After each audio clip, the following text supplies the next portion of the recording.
नमस्कार प्यारे साथियों, स्वागत है आपको आपके अपने YouTube चैनल राजा ऑनलाइन क्लासेस में। साथियों, जैसा कि आपको पता है कि हम लोग रियल नंबर को पढ़ रहे हैं। जी हाँ, जिसमें मैंने आपको एक्सरसाइज 1.1 के सभी क्वेश्चन का सॉल्यूशन करवा दिया है। वीडियो का लिंक इसी वीडियो के डिस्क्रिप्शन में है। अगर आपने नहीं देखा है तो ज़रूर देख लीजिएगा। और उसके बाद एक्सरसाइज 1.2 के क्वेश्चन को मैं स्टार्ट कर चुका हूं, जिसका पार्ट 1 मैंने आपको दिया है, ये पार्ट 2 है। पार्ट 1 में मैंने आपको बताया था एक्सरसाइज 1.2 के पहला नंबर क्वेश्चन को। आज हम स्टार्ट कर रहे हैं दूसरा नंबर क्वेश्चन। ध्यान दीजिएगा, समझते हैं कि दूसरा नंबर क्वेश्चन क्या है। साथियों, यदि आप चैनल पर पहली बार आए हैं तो चैनल को सब्सक्राइब जरूर कर लीजिएगा, इस वीडियो को शेयर करके और इस वीडियो को लाइक जरूर कर दीजिएगा। तो चलिए हम इस वीडियो को स्टार्ट करते हैं। ध्यान दीजिएगा, मैंने लिखा है प्रश्न संख्या 2। क्या है प्रश्न संख्या 2? लिखा हुआ है कि पूर्णांकों के निम्नलिखित युग्मों, युग्मों का मतलब जोड़ा होता है, ठीक है ना, युग्मों के एलसीएम तथा एचसीएफ ज्ञात कीजिए तथा इसकी जांच कीजिए कि दो संख्याओं का गुणनफल बराबर होता है लस गुने मस, यानी एलसीएम गुने एचसीएफ। एलसीएम को आप लस कहते हैं, एलसीएम को आप क्या कहते हैं? लस। एलसीएम को आप लघुत्तम यानी कि लश, एचसीएफ को आप मश यानी कि महत्तम कहते हैं साथियों, ठीक है। Lowest common multiple, highest common factor, ये इसका पूरा नाम होता है। तो आखिरकार क्वेश्चन क्या क्या है हम देखते हैं क्वेश्चन को। तो यहाँ पर 3 क्वेश्चन है जिसको हम अभी सॉल्व करेंगे। ध्यान दीजिएगा, पहला क्वेश्चन है 26 और 91। तो ये दोनों को युग्म कहा गया। युग्म का मतलब ही होता है कि दो संख्याएं या दो चीज़ों की बात होती है। 510 और 92, 336 और 54। तो सबसे पहले आपसे क्या पूछा गया है कि पूर्णांकों के निम्नलिखित युग्मों के एलसीएम तथा एचसीएफ ज्ञात करना है। पहले तो हम एलसीएम और एचसीएफ दोनों ज्ञात करेंगे। साथ ही आपको पता होना चाहिए, मैं 1 नंबर का सॉल्यूशन यहाँ पर करने जा रहा हूँ, ठीक है। प्रश्न संख्या 1 का सॉल्यूशन देखिए, क्या है संख्या? तो 26 और 91 है ना, 91। लासा और मौसा आप कैसे निकालते हैं? आभास गुणनखंड विधि अगर आपने नहीं पढ़ा है या आप नहीं जानते तो इसके पिछले वाला वीडियो जरूर देखिएगा। उसमें मैंने आपको आभास गुणनखंड के बारे में बहुत अच्छे से डिटेल किया है, ठीक है। तो सबसे पहले हम इसका अभाज्य गुणनखंड करते हैं, यानी इसको अभाज्य संख्या के खंड में तोड़ते हैं। 2 से भाग लगाइएगा तो कितना आएगा? 26 का खंड तो 13 आएगा। फिर आप जो है 13 से ही भाग लगाएंगे तो एक बार में कट गया। उसके बाद अगर आप 91 का खंड करना चाहते हैं तो 91 का खंड में अगर आप 7 से भाग लगाते हैं, क्योंकि 3 से 2 से लगेगा नहीं, 5 से लगेगा नहीं, तो 13 शत 91। और अगर आप 13 से भाग लगाएंगे तो 13 एकम 13, यानी कि 26 का अभाज्य गुणनखंड आप क्या लिखेंगे? तो 26 का अभाज्य गुणनखंड 2 गुना 13 लिखना है आपको, ठीक है, 2 गुना 13। और 91 का क्या होगा? तो 91 का हो जाएगा 7 गुना 13, 7 गुना 13। आपने आभास गुणनखंड कर लिया, यानी कि चाहे आपको लसा निकालना हो चाहे आपको मौसा निकालना हो, अगर आभास गुणनखंड विधि से निकालना हो तो पहले आप उसको आभास गुणनखंड के रूप में तोड़ लेंगे, ठीक है। फिर क्या करना है, ध्यान से समझिएगा। अगर आपको लसा निकालना है ना साथियों, लसा अगर निकालना है तो क्या देखना है? सबसे अधिकतम पावर, सबसे अधिकतम पावर देखना है। अधिकतम पावर, सबसे अधिकतम पावर या घात कह सकते हैं। और अगर मौसा आपको निकालना है, मौसा अगर आपको निकालना है तो सबसे न्यूनतम पावर, यानी कि सबसे कम पावर लेना है, सबसे कम घात लेना है और मिलाना है दोनों में। याद रखिएगा, मौसा में सबसे कम घात लेना है और सभी में मिलाना है, मिलाकर लेना है, मिलाना है ना, सभी में मिलाना है, उसके बाद लेना है। क्या मिलाना है, क्या लेना है, बात समझिएगा। जैसे ये 26 है, इसका खंड 2 गुना 13, ये 91, इसका खंड 7 गुना 13 है। करना क्या है कि अगर आपको एलसीएम चाहिए, एलसीएम अगर चाहिए तो एलसीएम के लिए सबसे अधिकतम घात 2 की अधिकतम घात, इसका क्या घात है? तो आप कहेंगे 1 है। क्या 2 इसमें दिख रहा है आपको? नहीं दिख रहा है। क्या 2 आपको इसमें दिख रहा है? नहीं दिख रहा है। ध्यान से समझिएगा, यानी कि 2 का सबसे अधिकतम घात क्या हुआ फिर? तो 2 खुद अकेला हुआ। सभी में मिले या न मिले, है ना, लौसा के लिए सभी में मिलना ज़रूरी नहीं है। लौसा के लिए सभी में कॉमन होना ज़रूरी नहीं है। सभी में मिलना ज़रूरी नहीं है। अगर मिल रहा है फिर भी संख्या को लिया जाता है सबसे अधिकतम पावर वाले संख्या को, और अगर नहीं मिल रहा है फिर भी लिया जाता है सबसे अधिकतम पावर वाले संख्या को। जैसे सपोज कीजिए कि अगर ऊपर मैंने लिखा 2 गुना 2 और गुना में 3, और नीचे मैंने लिखा 3 गुना 2 गुना 7, ऐसा मैंने लिखा। अगर हम आपको कहेंगे कि इसका एलसीएम क्या होगा, सिंपल आप कहेंगे यहाँ पर कि 2 की घात यहाँ हो जाएगी 3, और 3 अकेला है उतर गया, ठीक है। उसके बाद यहाँ 2 की घात कितनी होगी तो 2 होगी, और 3 कितनी बार आया 2 बार आया, तो 3 2 बार हो जाएगा और 7 1 बार हो जाएगा। लेकिन मैं आपसे पूछता हूँ कि बताइए कि ऊपर में 2 की घात 3 है, नीचे में 2 की घात 2 है। लौसा बनाने के लिए सबसे अधिकतम घात लिया जाता है, सब में मिले फिर भी न मिले फिर भी। लेकिन आप देखेंगे तो ये दोनों में यहाँ पर अगर देखिएगा तो 2 की अधिकतम घात 3 दिख रहा है, तो इसको आपको लेना है और इसको छोड़ देना है, ठीक है ना। अधिकतम घात को लेना है और न्यूनतम घात को छोड़ देना है। लौसा की बात करते, एलसीएम की बात अगर हम कर रहे हैं तो, ठीक है। और अगर 3 की बात करते तो यहाँ पर 3 की 1 घात है, यहाँ 2 घात है, तो दोनों में अधिक घात इसी का है, तो 3 की घात 2 हो गया। और अगर आप देखेंगे यहाँ पर तो 7 नीचे है लेकिन ऊपर में नहीं है, तो लौसा बनाने के लिए दोनों में शामिल संख्या का होना ज़रूरी नहीं है। 7 इसमें है ना, इसमें अगर नहीं है तो 7 फिर भी लिया जाएगा। अगर 7 अकेला इसमें 5 को होता तैयो हम 5 यहाँ पर लेते। बात समझे कि नहीं समझे। अगर हम मसा की बात करते हैं, एचसीएफ की अगर हम बात करते हैं, यही अगर हम एचसीएफ की बात करते हैं तो एचसीएफ में सबसे कम घात लेना है और सभी में मिला कर लेना है। यानी कि इन दोनों में सबसे कम पावर किसका है 2 वाले जाति में, तो 2 के पावर 2 का है, तो बड़ा वाला घात को नहीं लेना है, छोटा वाला घात को लेना है। 3 इसमें क्या है तो 3 का घात 1 वाला है, तो इसको आपको लेना है, मिलाकर लेना है। 7 इसमें है, इसमें नहीं ना है, तो 7 आपको नहीं लेना है, 7 आपको नहीं लेना है। दोनों में शामिल होना चाहिए वह संख्या, और सबसे कम संख्या जो रहेगा जिसकी घात वही आपको लेना है। उसी प्रकार से यहाँ समझिए, यहाँ 2 की घात 1 है, नीचे तो 2 ही नहीं है, तो लौसा बनाने के लिए दोनों में शामिल होना ज़रूरी नहीं है, तो आप यहाँ पर 2 रखेंगे, ठीक है। उसके बाद यहाँ आ जाइए 13 इसमें है, इसमें भी है, 13 की घात यहाँ 1 है, 13 की घात यहाँ भी 1 है, तो सबसे कम पावर सबसे अधिक पावर जो है वह 13 का खुद है, अकेला है, तो 13 ले लिए, दोनों में शामिल था, एगो ले लिए तो एगो वो भी आ गया। अच्छा 7 की अगर हम बात करते हैं तो 7 इसमें है और इसमें नहीं है, फिर भी 7 को लेना है। बात समझ गए, हाँ समझ गए। अब इसको गुना कर दीजिए, आंसर आ गया आपका। यहाँ पर गुना करेंगे तो ये हो जाएगा 13 शत 91, 91 का गुना 2 से आप करते हैं, 91 गुना 2 तो 2 एकम 2 9 दूना 18 182, यानी कि एलसीएम आ गया आपका 182। फिर से समझिए 13 शत 91, 91 का गुना 2 से करेंगे तो 2 एकम 2 हो जाएगा और 9 दूना 18 यानी कि 182, ये आपका एलसीएम आया। ये आपका क्या आया तो एलसीएम आ गया। अगर हम बात एचसीएफ की करते हैं साथियों, तो एचसीएफ आपका क्या आएगा ज़रा बताइएगा। एचसीएफ में सर सबसे कम घात लेना है। यहाँ पर अगर आप देखेंगे तो 2 इसमें है, इसमें नहीं है, बोला है कि सभी में मिलाकर लेना है, तो क्या 2 इसमें है, इसमें मिल रहा है, नहीं मिल रहा है, तो नहीं लेना है ना। 13 इसमें है लेकिन इसमें भी है, तो दोनों में 13 शामिल है, सबसे कम घात खुद अकेला 13 था और उच्च भी अकेला खुद 13 है, तो यहाँ पर 13 को तो आप लेंगे, यस सर। उसके बाद 7 नीचे है लेकिन ऊपर वाले में नहीं है, तो 7 को आपको लेना पड़ेगा, नहीं सर नहीं लेना है, यानी कि कुछ नहीं लिया सकता है, यानी सिंपल में एचसीएफ आपका आ गया 13। एचसीएफ कितना आ गया 13 आ गया। वही अगर एलसीएम की बात करेंगे तो 82 आ गया। क्या आपको इतनी बातें समझ में आया, इतनी बातें समझ में आया। 26 और 91 का एलसीएम 182 और एचसीएफ जो है 13 है। ऐसे आप अभाज्य गुणनखंड विधि से लसा और मसा को निकालते हैं, ठीक है। यही बात आपको ध्यान में रखनी है। अब क्या बोला है आगे से समझिएगा। युग्म के एलसीएम और एचसीएफ ज्ञात कीजिए, जो कि मैंने किया।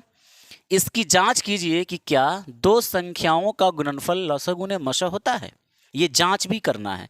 तो चलिए हम जांच की ओर बढ़ते हैं और फिर आपको हम समझाते हैं कि जांचने का क्या सेंस होता है। बात को समझिएगा। देखिए आपको एक फॉर्मूला याद रखना है ना, आपको एक फॉर्मूला याद रखना है कि पहला गुने दूसरा होता है जो है लसा गुने मसा, पहला गुने दूसरा होता है लसा गुने मसा, यानी पहली संख्या गुने दूसरी संख्या बराबर होता है लसा गुने मसा। पहली संख्या गुने दूसरी संख्या क्या होता है? लसा गुने मसा। या आप ऐसे लिखेंगे फर्स्ट इनटू लास्ट, है ना, फर्स्ट इनटू लास्ट, यानी पहली संख्या गुने दूसरी संख्या, प्रथम संख्या एंड लास्ट संख्या। तो फर्स्ट संख्या गुने लास्ट संख्या बराबर होता है लसा गुने मसा। या आप इसको ऐसे लिख सकते हैं पहली संख्या गुने दूसरी संख्या, पहली संख्या गुने दूसरी संख्या होता है लसा गुने मसा होता है। तो जांच करने में आप क्या लिखेंगे? जांच आप ऐसे लिखेंगे। यहां पर आप देखेंगे तो इसको पहली संख्या मान लीजिए, इसको आप दूसरी संख्या मान लीजिए। तो पहली संख्या के जगह पर पहली संख्या यानी कि 26, दूसरी संख्या के जगह पर दूसरी संख्या यानी कि 91, बराबर में लसा गुने मसा। लसा आपके पास आया है 182, तो आप यहाँ 182 रख दिए, ठीक है, गुना एचसीएफ आपको कितना आया है? तो 13 आया है, आप यहाँ पर 13 रखेंगे। ये दोनों इक्वल होना चाहिए, इनका गुणनफल इक्वल होना चाहिए। अगर होता है तो ये जांच सिद्ध हो जाता है, ठीक है। तो चलिए हम इसको गुना कर लेते हैं, जरा ध्यान दीजिएगा। 26 को 91 से आप गुना करते हैं, ध्यान से समझिए। 26 गुने 91 अगर आप करते हैं, 6 एकम 6, 2 एकम 2, एकदम बढ़िया से समझा रहे हैं, ध्यान दीजिएगा। 9 छक 54 के 4 हासिल का 5, 18 और 5 23 हो गया। यहाँ पर 9 दूना 18 और 5 23 हो गया। 6 4 2 6, 3 का 3 और 2 का 2, 2366 यहाँ पर आ गया। 2366 आया इन दोनों का गुणनफल। इन दोनों का गुणनफल जरा करते हैं तो 13 दूना 26 के 6 हासिल का 2, 13 8 104 और 2 जोड़िएगा 106। 106 में 6 लेंगे तो आपका हासिल 10 बचेगा, 10 हासिल बचेगा। और 13 एकम 13 और 10 होता है 23। क्या साथियों इधर भी 2366 आया? हाँ आया। दोनों तरफ आपका जो है सेम अंक प्राप्त हुआ है। आप यहाँ पर लिखेंगे प्रूव्ड, है ना, ये प्रूव्ड हो गया, ये आपका क्या हो गया? प्रूव्ड हो गया। तो बात को समझे कि नहीं? ऐसे आपको लसा मसा निकालना है और फिर आपको जो है इसकी जांच करनी है। प्यारे साथियों, पहला नंबर प्रश्न समझ में आया होगा, मैं ऐसा उम्मीद करता हूं, ठीक है। चलिए हम नंबर 2 की तरफ बढ़ते हैं। प्रश्न संख्या 2 को देख लेते हैं। प्रश्न नंबर 2 आपकी स्क्रीन पे दिख रहा होगा कि 510 और 92, है ना। चलिए इसी प्रकार से हम इसको बनाते हैं। तो सबसे पहले मैं यहाँ पर सॉल्यूशन लिखूंगा और लिखेंगे 510 और 92 यानी कि 92। इस 510 का आप क्या निकालेंगे? अभाज्य गुणनखंड। चलिए करते हैं अभाज्य गुणनखंड। तो 510 का अभाज्य गुणनखंड अगर आप निकालते हैं 2 से, है ना, तो 2 से निकालेंगे तो कितना आएगा बताइए? 2 दूना 4, 2 पचे 10, 2 पचे 10, 255। 255 होगा तभी तो 510 आएगा। उसके बाद अगर आप यहाँ पर निकालते हैं 2 से, अगर आप भाग लगाते हैं तो नहीं लगेगा, 3 से लगेगा। अगर अंकों का योगफल 3 से विभाजित है तो ये भी संख्या 3 से लगेगा। 5 5 10 2 12, 3 से आसानी से कटेगा। 3 8 24, 3 5 15। अब ये 5 से लगाना है इसको। 17 5 85 डायरेक्ट लग गया और ये 17 से एक बार में। तो आपने 510 का खंड किया अभाज्य गुणनखंड, जो कि आया 2 गुने 3 गुने 5 गुने 17। उसी प्रकार 92 का आप खंड कर लें। 92 का खंड अगर आप करते हैं 92 का, तो 92 का खंड अगर आप करते हैं तो कितनी बार भाग जाएगा? ये कितनी बार भाग लगेगा? जरा सा बताने का प्रयास कीजिए। क्या ये 2 से भाग लगेगा? बिल्कुल सर। 2 चौके 8 और 2 छक 12, 46 बार में ये कट गया। 46 दूना 92 होता है। अगर आप फिर से 2 से भाग लगाएंगे तो 23 बार में लगेगा और ये 2 से नहीं लगेगा। अब ये 23 एकम 23 एक बार में भाग लगेगा, ठीक है कि नहीं है? यानी कि आप 92 को क्या लिखेंगे? 2 गुना 23।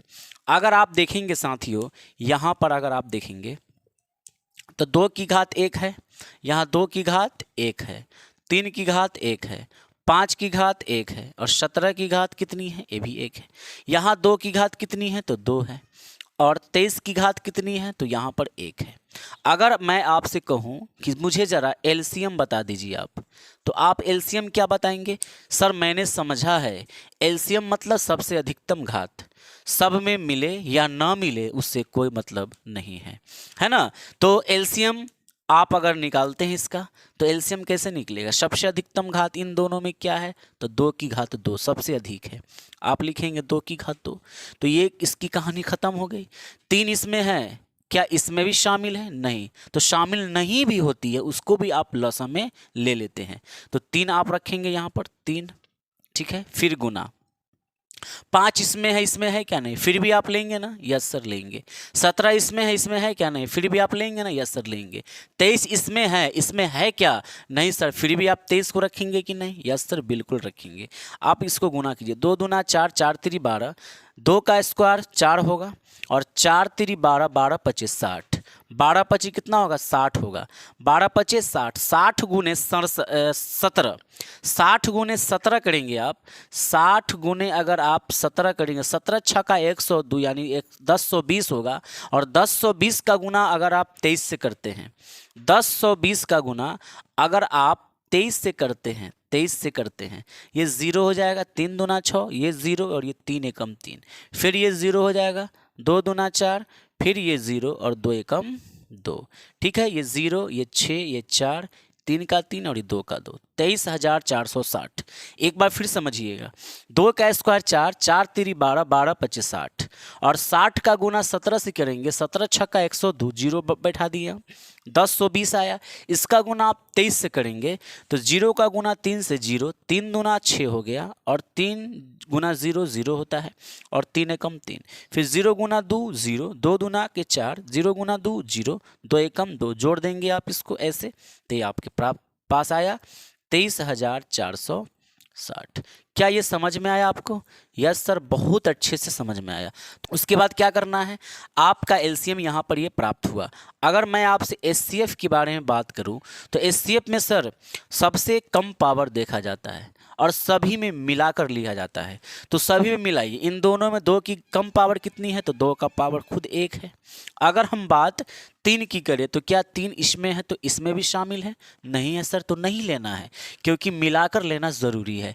5 का घात 1 है, इसमें है ये नहीं है 5, 17 इसमें है नहीं है, 23 इसमें है, ऊपर में 23 नहीं है, यानी कि आप कुछ नहीं कर सकते। एचसीएफ आपका 2 ही हो जाएगा। यहाँ पर एचसीएफ आपका क्या हो जाएगा? तो सिर्फ 2 ही एचसीएफ आपका होगा। कोई दिक्कत है? नहीं। अब अगर हम जांच की बात करें तो अभी अभी मैंने लिखा था ना, क्या मैंने लिखा था कि पहली संख्या है ना, पहली संख्या गुने दूसरी संख्या, पहली संख्या गुना दूसरी संख्या होता है लसा गुना मसा, लसा गुना मसा। कोई दिक्कत आपको? नहीं, लसा गुने मसा होता है। तो पहली संख्या आप यहाँ से 510 को सिलेक्ट कर लीजिए, ये 510 हो गया। दूसरी संख्या क्या है? तो ये आपके पास 92 है, आप 92 लिख दीजिए बराबर। लसा आपका कितना आया है? 23,460, 23,460 गुना जो है आपके पास एचसीएफ कितना आया है? तो एचसीएफ आपके पास 2 आया है। तो अगर आप चेक करना चाहें तो चेक कीजिए, इसका गुना आप इससे करेंगे, यानी कि 92, 510, तो 510 ना 51 से डायरेक्ट कर लेते हैं, 0 बाद में डाल देंगे। 92, 2 एकम 2, 5 दूना 10, 9 गुना 1 9, 9 पच्चे होता है 45, ये 2 हो गया, ये 9 हो गया, ये 6 हो गया और ये 4 हो गया। 4692 यहाँ पर आया, 4692 और 10 से गुना करना था यानी कि 0 बैठाना था। क्लियर है आपको? यस सर क्लियर है। यहाँ पर अगर आप गुना करते हैं तो 0 गुना 2 आपका 0 हो जाएगा, 6 दूना 12 के 2 हासिल 1, 4 दूना 8 और 1 9 हो गया, 3 दूना के 6 और ये 2 दूना के 4। ज़रा देखिए 46,920, इधर भी 46,920 और यही आपका क्या हो गया? तो ये प्रूव्ड यानी कि सिद्ध हुआ। कोई प्रॉब्लम आपको? इतना समझने में किसी प्रकार की कोई दिक्कत? ऐसे ही आपको तीसरा क्वेश्चन भी बनाना है। चलिए अब हम तीसरे नंबर की ओर बात करते हैं। साथियों बने रहिएगा। तीसरा नंबर प्रश्न आपके स्क्रीन पे है साथियों। मज़ा आ रहा है कि नहीं? अगर मज़ा आ रहा है तो इस वीडियो को लाइक ज़रूर कीजिएगा, ठीक है। चलिए तीसरा क्वेश्चन है आपके पास 336 और 54 यानी कि 54। चलिए हम इसका भी सॉल्यूशन करते हैं। लास्ट क्वेश्चन है ये। सॉल्यूशन क्या है आपके पास? तो 336 और 51 है ना, यानी सॉरी 54 है। तो 336 का आप खंड कर दे, 336 का खंड आप अगर करते हैं तो 2 से लगेगा, 2 एकम 2, 2 छक्के 12, 2 अठे 16। करने आया ना आपको? यस सर आया। उसके बाद फिर 2 से आप लगाएंगे, 2 अठे 16, 2 चौके 8, 84 आया। फिर 2 से लगाएंगे तो 2 चौके 8, 2 एकम 2 दूना 4, 2 से लगाएंगे 2 दूना 4, 2 एकम 2, 3 से आप भाग लगाते हैं, 3 शत 21 और 7 से ये अकेले कट जाएगा, यानी कि 1 2 3 4। तो क्या हम 2 की घात 4 लिख सकते हैं? यस सर लिख सकते हैं। 2 कितनी बार आया है? 1 2 3 4 बार आया है, तो उसको उतना घात लिख सकते हैं। तो 2 की घात 4 हो गई। उसके बाद 3 गुना 7, 3 भी एक बार है और 7 भी एक बार है। तो बात को समझिएगा, ठीक है। उसके बाद 54 आपके पास है। अब अगर आप 54 का खंड करेंगे तो देखिए क्या आने वाला है। 54 का खंड करते हैं आप, 2 से लगाएंगे तो 27 दूना तो 54 हो जाता है। फिर अगर आप 2 से लगाते हैं तो ये नहीं लगेगा, ये 3 से लगेगा, है ना, ये 3 से लगेगा, 3 तिहाई 9, फिर 3 तिहाई 9, है ना, ये 3 नंबर 27, 3 तिहाई 9 हो गया, और ये 3 से ये फ्री हो गया। तो आपने क्या लिखा? 2 गुना 3 गुना 3 गुना 3, 3 तिहाई 9, 27 दूना 54। तो मैं डायरेक्ट लिख दूं, 2 की घात तो यहाँ पर 1 है और 3 की घात यहाँ पर कितनी है? तो 3 है। मैंने लिखा। अब आप बता दीजिए ज़रा फटाफट से कि सर लसा कैसे निकलेगा। एलसीएम ज़रा बताइएगा। एलसीएम, सर एलसीएम में मैंने सीखा है सबसे अधिकतम घात, सबसे अधिकतम घात एलसीएम में, यानी इसमें अगर आप देखेंगे तो सबसे अधिकतम घात 2 की घात 4 है। आप अधिक वाले को लेंगे, कम वाले को नहीं लेंगे, ठीक है। यहाँ पर इसमें क्या है सर? इसमें 3 की घात 3 ज़्यादा है, तो आप 3 की घात 3 लेंगे, है ना, एलसीएम बनाने में अधिकतम घात। 7 इसमें है क्या? नहीं है, तो क्या छोड़ दूं? नहीं सर, बहुत चालाक है, उसको भी लिया जाएगा। हाँ हाँ, उसको भी लिया जाएगा। अगर आप इसका मल्टीप्लाई करते हैं तो 2 की घात 4, यानी कि 2 को 4 बार गुना कीजिए, 1 2 3 और ये 4, यही नहीं इसका मतलब है। और 3 का घात 3 मतलब 3 को 3 बार लिखिए, 3 बार लिखिए, और एक बार क्या है आपके पास? 7 है। इतना को मल्टीप्लाई कीजिए, आपका एलसीएम है। कैसे? 2 दूना 4 दूना 8, 8 दूना 16, 16 तिहाई 48, 48 तिहाई कितना होगा? सर 48 तिहाई होता है 8 तिरी 24 के 4 हासिल 2 और 4 तिरी 12 अदू 14, 144। 48 तिहाई 144, 48 तिहाई कितना होता है? 144। तो यहाँ तक तो 144 है। फिर आपको 3 से गुना करना है, तो 4 तिरी 12 का 2 हासिल 1, 4 तिरी 12 13 3 हासिल 1, 3 एकम 3 और 1 4, 432। 432 का गुना आप 7 से करेंगे, तो 7 से अगर आप करते हैं तो 7 दूना 14 के 4 हासिल का 1, 7 तिरी 21 1 22 के 2 हासिल 2 और 7 चौके 28 और 2 होता है 30, यानी कि आपका आया 30 24। 30 24 इसका ये एलसीएम आया। 30 24 क्या आया? एलसीएम आया। यही अगर हम बात एचसीएफ की कर दें, एचसीएफ की अगर हम कर दें तो ज़रा एचसीएफ बताइएगा। एचसीएफ में यानी मशा में, सर इसको आप एचसीएफ कहते हैं और इसको एलसीएम कहते हैं। तो एचसीएफ में सबसे कम घात सभी में मिलाना ज़रूरी है। इन दोनों में अधिकतम घात की कम घात, तो 2 की घात अकेले यानी कि 1, इन दोनों के कंपैरिजन में। अच्छा आगे बढ़िए। 3 की घात यहाँ तो 1 है और यहाँ पर 3 पावर है, तो कम घात वाला लेना है। 3 की घात 1। 7 इसमें है क्या? दोनों में 7 है क्या? नहीं सर। तो क्या 7 को हम लेंगे? नहीं लेंगे, गड़बड़ हो जाएगा। देखिए फिर 2 का घात 1 और 3 का घात 1, यानी 3 दूना ये 6। तो एचसीएफ कितना आया? तो आपके पास एचसीएफ आया है 6। वही अगर एलसीएम की बात करेंगे तो आया है 3024। अब हम जांच की ओर बढ़ते हैं, तो जांच यहाँ पर आप लिखेंगे और जांच लिख के ये फॉर्मूला लिखेंगे। तो पहली संख्या आपके पास 336 है, यहाँ पर आप लिखेंगे 336 गुना। दूसरी संख्या आपका 54 है, तो आप यहाँ पर 54 लिखेंगे बराबर एलसीएम कितना आया है? 3024। तो आप यहाँ पर 30 24 लिखेंगे और HCF आया है 6, तो आप यहाँ पर 6 लिखते हैं।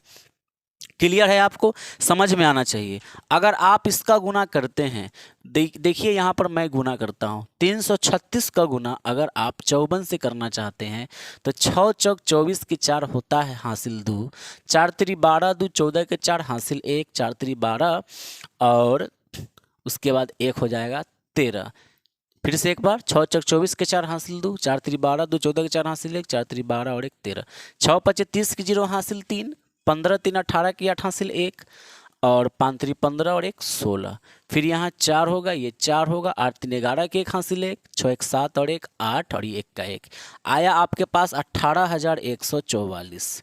144 उधर जरा गुना करके चेक कीजिए। 6 चौक 24 के 4 हासिल का 2, 12 और 2 14 के 4 हासिल का 1, 0 गुना 6 0 और 1 होगा यहाँ पर और 6 3 होता है 18। देखिए 18,144, 18,144 ये भी आपका क्या हो गया, तो प्रूव्ड हो गया। साथियों, मैं ऐसा आशा करता हूँ, उम्मीद करता हूँ, मैं आपसे पूरा विश्वास करता हूँ कि आपको ये चीज़ समझ में आया होगा। अच्छे तरीके से आज का ये वीडियो बहुत ही आपके लिए यूज़फुल रहा होगा। ये एक्सरसाइज 1.2 का सेकंड क्वेश्चन था, प्रश्न संख्या 2, जिसके 3 टाइप थे। तीनों टाइप को मैंने अच्छे तरीके से आप तक पहुंचाने का प्रयास किया। मेरी मेहनत, मेरा वीडियो अच्छा लगा, इस वीडियो को लाइक ज़रूर कीजिएगा और वीडियो को अपने तक सीमित न रखिएगा, सभी मित्रों के पास शेयर ज़रूर कीजिएगा। तो मिलते हैं आपके साथ जल्द ही एक नए वीडियो में, प्रश्न संख्या 3 को लेकर आपके बीच हो जाएंगे हाजिर। तब तक के लिए जय हिंद, जय भारत, वंदे मातरम।